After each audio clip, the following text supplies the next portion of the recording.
श्री राधे, जय श्री राम। यह कथा श्री राजेश्वरानंद जी महाराज जी द्वारा कही गई है। यह कथा आनंद के साथ ज्ञानवर्धक भी है। अंत तक कथा सुने। यदि यह कथा आपको अच्छी लगे तो चैनल को लाइक करने के साथ सब्सक्राइब कर दें तथा बेल आइकन भी दबा दें। लोग जब दुखी होते हैं तो बड़ा आंदोलन मचाते हैं, आंदोलन करते हैं, शोर मचाते हैं। रोटी कपड़ा और मकान मांग रहा है हिंदुस्तान। पुराना नारा है, रोटी चाहिए, बिल्कुल चाहिए। पर आप विचार करना, भोजन बहुत कीमती है शरीर के लिए, बहुत कीमती है। ये पेट बड़ा विचित्र है। शारीरिक संरचना में देखें तो पेट सबके आगे लगा हुआ है, पर विडंबना यह है कि यह लगा है आगे और पड़ा है पीछे।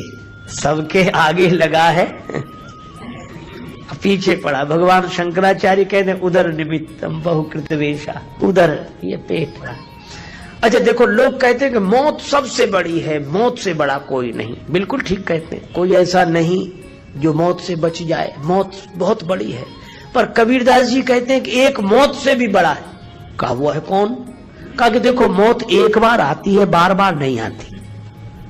एक महात्मा कहते थे कि डरना क्या, बार बार मरना नहीं है, एक बार बचना नहीं है। और बार बार बचकर भी एक बार नहीं बचेंगे। मौत बहुत बड़ी है, लेकिन मौत से भी बड़ा कौन? मौत बार बार नहीं आती, पर ये भूख ऐसी है। शाम को भोजन करे कोई, या दोपहर को जिन्होंने किया होगा, उस समय को एक और ले लो, एक बस। अब पीछे मत पड़ो।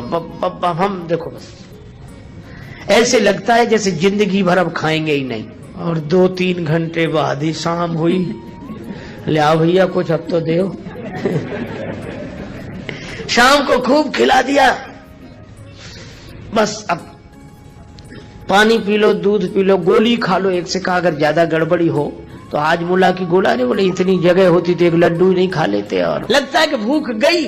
पर कबीरदास जी कहते संध्या समय विदा कर दीनी, भोर को आन खड़ी। और कहत कबीर सुनो भाई साधु, मौत से भूख बड़ी। भोजन बहुत कीमती है शरीर के लिए, लेकिन आप एक बात सोचो, भोजन के बिना भी लोग रह लेते हैं। कितनी देर? 1-8 दिन तो रह सकते हैं। व्रत करते तो रहते ही, और बड़े उत्साह से कहते हैं। जो सवेरे से शोर मचाते थे कि कुछ तो दो, कुछ तो दो, उनसे दूसरे ने कहा कुछ नहीं, आज तो हमारा तो मंगल है। हमारा मंगल माने व्रत है, पर व्रत नहीं कहते, कहने में आ गया हमारा मंगल है। हमने एक से कहा कि तुम्हारा ही मंगल है। अरे सबका मंगल है, ऐसा काहे नहीं सोचते हो? व्रत है, ठीक है। इनके बिना एक दिन रहा जा सकता है, पर अन्न से भी ज्यादा कीमती है पानी। पानी के बिना एक दिन रहना मुश्किल। निर्जला एकादशी एक आती है गर्मी में, कितनी कठिनाई से लोग व्रत कर पाते हैं, पर पानी के बिना भी हम 2 घंटे 3 घंटे रह सकते हैं, ठीक है। लेकिन आप सोचो, हवा के बिना कितनी देर रहोगे? लोग पानी का व्रत कर देते हैं, छोड़ देते हैं, पानी नहीं पिएंगे। अन्न छोड़ देते हैं, पर हवा छोड़ी आज तक किसी ने? हवा छोड़ने में हवा खराब हो जाएगी। सकता पवन के बिना नहीं रहा जा सकता। अच्छा, लेकिन आप कभी सोचो, शोर मचाया रोटी के लिए, शोर मचाया पानी के लिए, किसी ने हवा के लिए शोर मचाया जो सबसे ज्यादा कीमती है, पर उसकी जरूरत क्यों नहीं महसूस हुई? क्योंकि वह पवन सबका प्राण होने के बाद, जिसके बिना एक क्षण नहीं रहा जा सकता, वो इतनी आसानी से सबको मिल गया है कि उसकी कीमत हमें समझ में नहीं आ रही।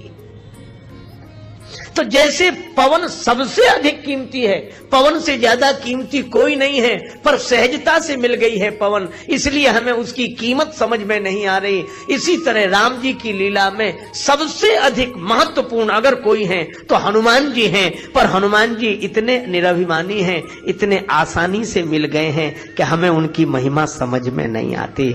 हम अतुलित बल धामम कहते हैं तो लोग सोचते हैं कि शायद होंगे, कह तो रहे तो होंगे भाई। इसीलिए पवन सुत नामा, वे पवन पुत्र हैं। पवन सबसे ज्यादा महिमामय होने के बाद भी दिखता नहीं है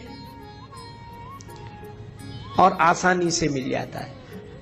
एक सज्जन बोले अगर आसानी से मिल गए हैं हनुमान जी तो दिखते क्यों नहीं? हमने कहा पवन दिखते, पवन आसानी से मिल गया है, लेकिन पवन दिखता है क्या? हनुमान जी भी पवन सुत हैं, तो तुलसीदास जी ये कहना चाहते हैं कि वे ना भी दिखे तो भी उनकी उपस्थिति अपने साथ ही अनुभव करो, क्योंकि वे पवन पुत्र हैं, अंजनी पुत्र पवन सुत नामा। अच्छा, एक बात और है, कई बार लोग दिखना चाहते हैं। एक आदमी की आदत थी, जब भी मिलते तब यही कहते, अब तो ये हो गए, भगवान की कृपा है। और यही कहो कि भगवान की कृपा से ये सुखी हैं, पर ये नहीं कहते अब तो अब बहुत आराम से है। समय समय की बात होती। एक बार बड़ी खराब दशा क्यों थी ना, जब हम आए थे, हमने किया था, मतलब हमने जो दिया था तो हम भी दिखते रहे कि हमने किया था। बोलो, अगर देने वाला खड़ा ही रहे छाती पर, कहेगा हमने दिया, और हम तो आप परेशान हो जाएंगे, किसी तो न देता तो अच्छा था, परेशान कर दिया इसने तो। अभिमानी आदमी अपने को दिखाना चाहता है कि हमारे कारण, लेकिन पवन ऐसा है कि ये पवन देव सबके प्राण बनकर रहते हैं, पर किसी को नहीं दिखते, ताकि कोई यह न समझे, हमारे एहसान को न समझकर कहीं हमारे अभिमान को न समझ ले और अपने को उस एहसान से दबा हुआ न माने, इसलिए पवन दिखते ही नहीं है। और हनुमान जी भी छिप कर रहते हैं, दिखते ही नहीं है, झुक कर रहते हैं। और रामचरितमानस में सबसे बड़ा बलवान बली अगर कोई देखना हो तो रावण है। उसके पास बल ही बल है, भुजाओं का बल, 10 सिरता है 20 भुज दंडा, रावण नाम वीर बर बंडा। बड़ा बलवान, बड़ा। देखो, चलत दशानन डोलत अवनी, चरणों का बल, भुज विक्रम जा नहीं दिगपाला, वैभव का बल, परिवार का बल, इतना बड़ा तो परिवार है रावण का।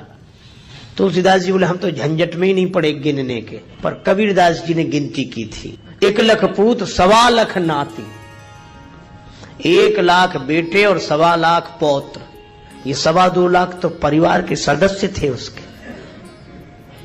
कितना बड़ा परिवार, परिवार का बल, धन का बल, वैभव का बल, और इन बलों का अभिमान। इसलिए रावण जैसा बलवान कोई नहीं, बड़ा बली। इसीलिए तुलसीदास जी कहते हैं कि बली है, बल है तो रावण के पास, इसलिए रावण है बली। भुजबल विश्व बस करी राखे से को न स्वतंत्र, मंडलीक मणि रावण राज करे निज मंत्र। बड़ा बलवान, भुजाओं के बल पर पूरे विश्व को बस में कर लिया।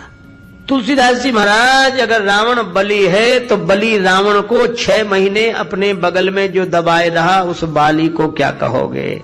रावण के पास अगर बल है तो बाली के पास महाबल है, तो रावण यदि बली है तो बाली महाबली है। इसका अर्थ है कि सारे संसार को जिसने अपने बस में कर लिया वह रावण बली, और बली रावण को जिसने अपने बस में कर लिया वह बाली महाबली, और महाबली बाली को भी जिसने एक बाण से धराशायी कर दिया वे राम। श्री राम कौन? तुलसीदास जी बोले राम जी संसार को जो बस में कर ले वो रावण बली, और बली रावण को जिसने अपने बस में कर लिया हो वो बाली महाबली।